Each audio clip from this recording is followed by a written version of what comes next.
Okay, so anyone following AI knows there's a lot of excitement around NVIDIA. Yeah, they're basically the face of AI hardware right now. Right, and for good reason. But today, we're going to kind of dig into a company that's doing things a bit differently, you A know? different approach to winning the AI race. Exactly. So we're looking at Palantir. They've been around for a while, since 2003. And they've kind of built this reputation for having some serious data analysis software. Powerful stuff. Yeah. And their recent earnings report has everyone sitting up and taking notice. Right. Definitely a company to watch. So that's going to be our deep dive today, Palantir. We're going to look at their crazy growth. Explosive growth. Yeah. And we're also going to be looking at a Motley Fool article that makes some pretty interesting comparisons between Palantir and, you guessed it, NVIDIA. Two very different approaches to the same opportunity. Yeah. And one of the things that article really focuses on is this idea that AI software... The brains behind the operation. Exactly. That it might actually be an even bigger winner than the hardware. Like, everyone's focused on the hardware, but maybe software is where the real story is. So what do you think? What makes Palantir such a strong player here? Well, if you look at their Q3 earnings for 2024, the numbers are pretty impressive. 30% revenue growth, nearly double what they did last year. Wow. And it's not just one area either. They're seeing strong growth in both their commercial and government sectors. Plus, their profit margins are expanding. It's a healthy picture. So all signs pointing upwards. Especially impressive given how fast the AI landscape is changing. What does all this tell us about their AI platform, AIP, the one they launched back in 2023? I think this acceleration in growth is a pretty clear signal that AIP is gaining traction. It's not just hype. Companies and government agencies, they're seeing the real value in what Palantir is offering. So they're not just building tools. Right. It's about solutions, tailored to specific complex problems. Got it.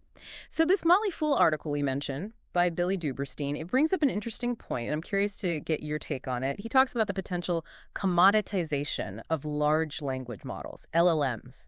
You know, these foundational models like ChatGPT that everyone's building on. Yeah, the foundation of so many AI applications. Right, and the article suggests that these LLMs could become more like utilities over time, something everyone just kind of has access to. Like a basic service. Yeah, exactly. So how realistic is that scenario, and how does it all fit in with what Palantir's doing? Well, there's definitely a lot of debate going on right now about whether LLMs will become so readily available and standardized that it squeezes the profit margins, you know? They become a commodity. Exactly, like a utility. It's a possibility, for sure. Right, right. But what Palantir's arguing, and it's a bold argument, is that if that happens, the real value is going to shift to the software that's built on top of those LLMs. The stuff that makes them actually useful? Exactly. The companies that can actually harness those readily available LLMs to solve specific high-value problems, those are the ones that are really going to thrive. So is Palantir saying they're going to outshine even NVIDIA? Well, it's not quite that straightforward. I mean, the AI landscape is, well, it's incredibly dynamic. Sure, and NVIDIA is the big dog right now, the 800-pound gorilla. Yeah, they dominate AI hardware, no question. And the demand for their GPUs is huge. Makes sense. But think about it this way. Think back to the dot-com boom. I'm always up for a history lesson. Well, early on, the big winners were the companies that laid the physical groundwork, you know, cables, servers, the infrastructure. Okay. But as things evolved, a lot of the really huge success stories were software companies. The Googles and Amazons of the world. Exactly. They didn't focus on the hardware. They built on top of that infrastructure. They built the software and the services that really changed how we live and work. Okay, I see where you're going with this. So is Palantir saying they're going to be the Google or Amazon of AI? Like they're going to build that software layer that unlocks the true potential? That seems to be their bet. And, you know, it's a pretty compelling one. Yeah. Especially when you consider their track record, right? Working with intelligence agencies, the military. Some high-stakes clients. Exactly. They demand security, reliability. Makes sense. They've been tackling incredibly complex problems with their software for years. But they're taking all that experience and bringing it to the commercial world. Right. They're betting that their software is the key to unlocking AI's true potential. Exactly. And that's what makes this dynamic so interesting. You've got NVIDIA, the powerhouse, the picks and shovels for this AI gold rush. I like that. And then you have Palantir positioning themselves as the master craftsman, the one who take those tools and build something truly valuable. Okay, so we've got the hardware and the software, two different approaches, but both essential to this whole AI revolution. Exactly. And the question is, how will it all play out? Okay, so it seems like Palantir isn't just riding the AI wave. They're trying to kind of steer it, you know? Shape the future. Yeah. And they're making a pretty bold argument that software is going to be the main battleground. The key to unlocking the potential of AI. Right. So how does their AI platform, AIP, fit into this? What does it actually do? Imagine a world where AI isn't just for data scientists, Yeah. where anyone in an organization can use it. That's the whole idea behind AIP. It's designed to make it easier to build and deploy AI applications, even if you don't have a whole team of AI experts. So it's like democratizing AI, Yeah, exactly. making it accessible to organizations that might not have the resources to build these complex systems from scratch. Right. And that accessibility seems to be a big part of their growth story. You look at their Q3 earnings, a lot of that revenue growth directly tied to AIP. Companies are realizing they can't just ignore AI, huh? They got to get in the game. So we know Palantir's got a strong track record with the government, Yeah, a lot of experience there. but they're making moves in the commercial world too, right? Oh, yeah. What industries are they targeting? What kind of problems are they solving with AIP? Well, they definitely don't want to be just the go-to for the intelligence community. Right. They're looking at healthcare, finance, manufacturing, you name it. Wow, so a pretty wide range. They see a huge potential for AI to really optimize things, make better decisions, even create whole new products and services. Can you give us an example? Like, how would a company actually use AIP? Sure, let's say you're a big hospital system Okay. and you're dealing with patient readmissions.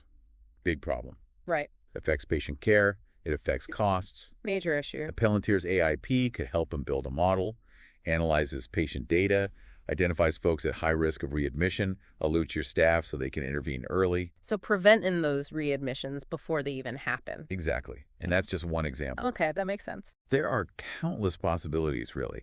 It's about finding those specific applications where AI can make a real difference. But this whole thing about software being the key, it kind of puts them up against some big players, right? For sure. Google, Microsoft, Amazon, they're all investing heavily in AI software too. It's a crowded field. So how can Palantir compete with those giants? They're like the titans of tech. Well, it's definitely a David versus Goliath situation. Mm-hmm. But Palantir's got a unique advantage. Hey, what's that? Experience. Yeah. They've spent years building incredibly sophisticated software for the most demanding clients out there. You're talking about their work with intelligence agencies and the military, right? Exactly. Massive data sets, complex problems, high stakes.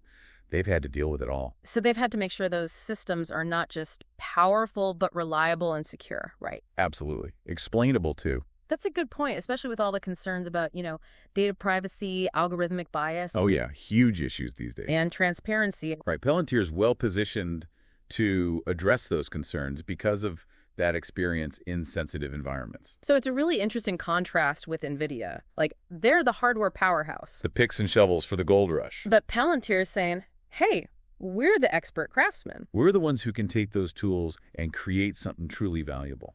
I like that analogy. So it's like, there are different ways to win in this AI thing. Multiple paths to success. You got the hardware giants. Laying the foundation. And the software innovators. Building on top of that foundation. But Palantir's betting that in the long run, it's the software that's going to have the biggest impact. The companies that can turn data into insights and solve complex problems. So where does all this leave us? Where do you see this whole AI landscape heading? Well, the key takeaway for me is this.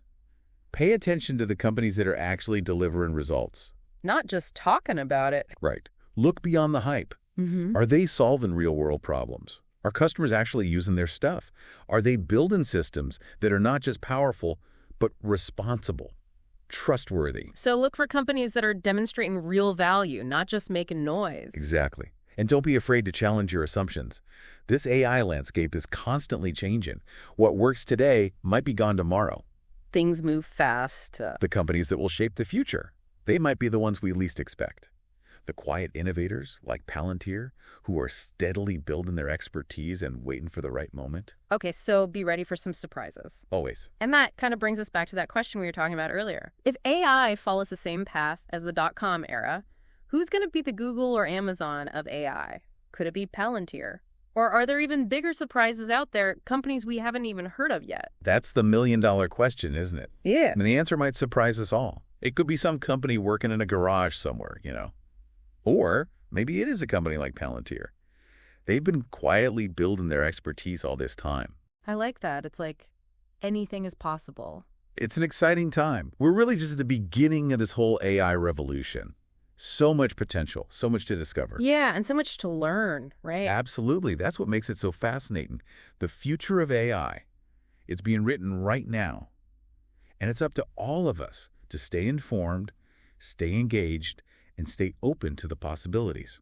So we've covered a lot of ground in this deep dive, looked at Palantir's growth, their bet on AI software, how they're positioning themselves in this landscape. Yeah, it's a fascinating story. They want to be more than just another player. They want to be the ones shaping how AI is used to solve problems, real-world problems. The architects. Exactly.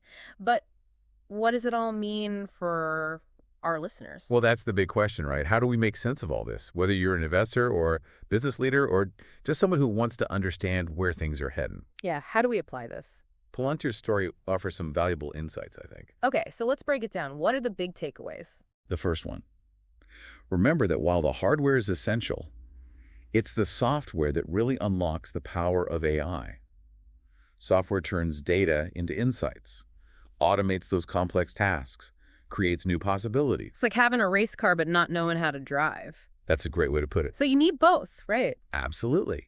And that's what makes Palantir's focus on building this sophisticated AI software so interesting. They're not just giving you tools, they're building solutions. Solutions tailored to specific challenges. Exactly. They're thinking about how these things actually work in the real world within organizations. What's the second takeaway? Don't be afraid to challenge the conventional wisdom. There's so much focus on the big hardware companies. The NVIDIAs of the world. Right. But that doesn't mean they're the only ones worth watching. Yeah. Palantir's a good example of that. There are different ways to succeed in this AI space. So keep an open mind. Exactly. Don't just follow the hype. Look for the companies quietly delivering real value, solving those real problems. Okay, so look for substance, not just buzz. Right. And that brings us to the third takeaway, and maybe the most important. This AI landscape. It's constantly in motion. Things change fast. What works today might be outdated tomorrow. Yeah. So it's got to stay curious, keep learning, adapt as the technology changes. It's a little daunting, honestly. It is, yeah. But it's also incredibly exciting. We're right on the edge of this technological revolution. It has the potential to change everything, right? Absolutely. Yeah. And it's up to all of us to stay informed, stay engaged. So we can navigate this new world. Exactly. It's a new world with new rules, new possibilities. Well said. Well, that brings us to the end of our deep dive into Palantir versus NVIDIA. It's been quite a journey, right? Yeah, a lot to think about. We've seen how software is becoming this key battleground in the AI race, how Palantir's using their experience to build a different kind of AI company, one focused on real-world solutions, tangible value. But as we wrap up, we want to leave you with one last thought. A question to ponder. Remember that analogy we talked about, the dot-com era, how software companies ended up on top? Became the giants. If AI follows a similar path, who will be the Googles and Amazons of the AI age? Will it be the companies we already know, or are there hidden champions out there building the software that's going to shape the future? It's a great question. So keep your eyes open, stay curious, be ready for some surprises along the way. That's the fun part. That's it for this episode of The Deep Dive. Until next time, keep exploring.